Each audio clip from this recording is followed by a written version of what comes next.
Well, if there was any better example of Tesla's self-driving features that are way beyond their capabilities, it's this story of the Smart Summon. Just like whistling for your dog when it's lost in the bushes, you can apparently summon your Tesla to turn itself on, drive out of its parking space, and then navigate itself to wherever you are based on your GPS location.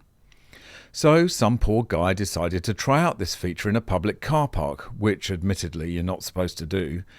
And instead of smoothly gliding out of its space and finding its owner, it had a fritz and bashed into the car in the next space, causing thousands of dollars worth of damage for which Tesla has excluded all liability. I'm not sure who's more to blame here, Tesla for releasing stupid features or the owner for believing they might actually work. Welcome back to MGUY, British engineer and lawyer, now Sydney-based YouTuber. Be sure to follow me on the usual socials for more content, links in the description, and there's a code on the screen. Scan that with your phone if you want to sign up for an occasional MGUY email. Be great to have you on board. So here's the info on Smart Summon from the Tesla website. Smart Summon is designed to allow you to move Model 3 to your location using your phone's GPS as a target destination, or to a location of your choice, maneuvering around and stopping for objects as necessary. Well, sometimes at least. Smart Summon works with the Tesla mobile app when your phone is located within approximately 65 meters of Model 3. Notice how Tesla doesn't call it the Model 3, it's just Model 3. Smart Summon maneuvers Model 3 out of parking spaces and around corners. Sometimes. This is useful for moving Model 3 out of a tight parking spot, through puddles, or helping you retrieve your car while carrying packages. You must maintain a clear line of sight between you and Model 3 and closely monitor the vehicle and its surroundings at all times.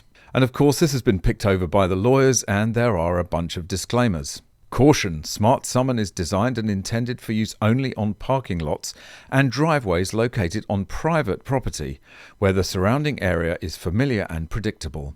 Do not use Smart Summon on public roads. Warning: Smart Summon must only be used on paved surfaces. Warning: Smart Summon is a beta feature. You must continually monitor the vehicle and its surroundings and stay prepared to take immediate action at any time. It is the driver's responsibility to use Smart Summon safely, responsibly, and as intended. It is your responsibility to familiarize yourself with the limitations of Smart Summon. See limitations and warnings. Ignoring the utterly mind-boggling insanity of releasing such safety-critical features in beta, which is, quite frankly, incomprehensible, the fact is that if you provide these features, people will use them. And this poor guy in Canada did exactly that, with disastrous consequences. Montreal man on the hook for thousands of dollars after a feature on his Tesla caused an accident. George Gazoul is warning other drivers about the new Smart Summon feature on Tesla vehicles after his self-driving vehicle sideswiped another in a parking lot. When Gazoul bought a Tesla 2 years ago, he admitted it wasn't just the car's style that drove him, it was his love of technology. Really, the selling point for me is the fact you get software updates and you always get new features on the car, he said. One of the latest downloadable features is Smart Summon. Like a valet service, it allows your car to come to you using your phone's GPS as its target destination. Gazoul decided to give it a try on April 10th, when he was at the Fairview Shopping Centre parking lot. He used the feature to summon his parked car to pick him up. I was within range when I activated it, he said. I saw it moving initially, but then it took a sharp turn right instead of pulling out of the spot first. He tried to deactivate the feature, but the car didn't stop in time, so he ended up sideswiping the car parked beside it. The estimate for damage to both cars was several $1,000s. Gazoul contacted Tesla about the accident. He said since it was their feature that malfunctioned, they should take responsibility. But he said they told him to contact his insurance company instead, and that it was not their problem since he activated the feature. His insurance company, meanwhile, said he was fully at fault for the accident.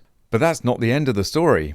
What's worse for Gazoul is that he has since discovered that it wasn't even legal for him to use this driverless feature in public spaces in Quebec. The rules were written before the technology existed, according to George Inney, the director of the Automobile Protection Association. He said that it's up to drivers to know the rules of the road, including the fact that parking lots are considered public spaces and, therefore, this technology should not be activated. He said, however, that it's also up to manufacturers to communicate this to their customers. There is also the issue of the ethical and moral compass of a company that sells you a feature that is no good for you, where the car is going to be registered and doesn't bother to tell you don't use this, said Ini. Oh my god, there are so many lessons to be learned here. Tesla shouldn't release beta versions of safety critical systems into the wild. That's just mad. And people shouldn't think that because a feature is available, it will actually work or is indeed legal. But this just highlights the massive Grand Canyon-style gap between self-driving expectations and reality, which will not be closed for decades, if at all.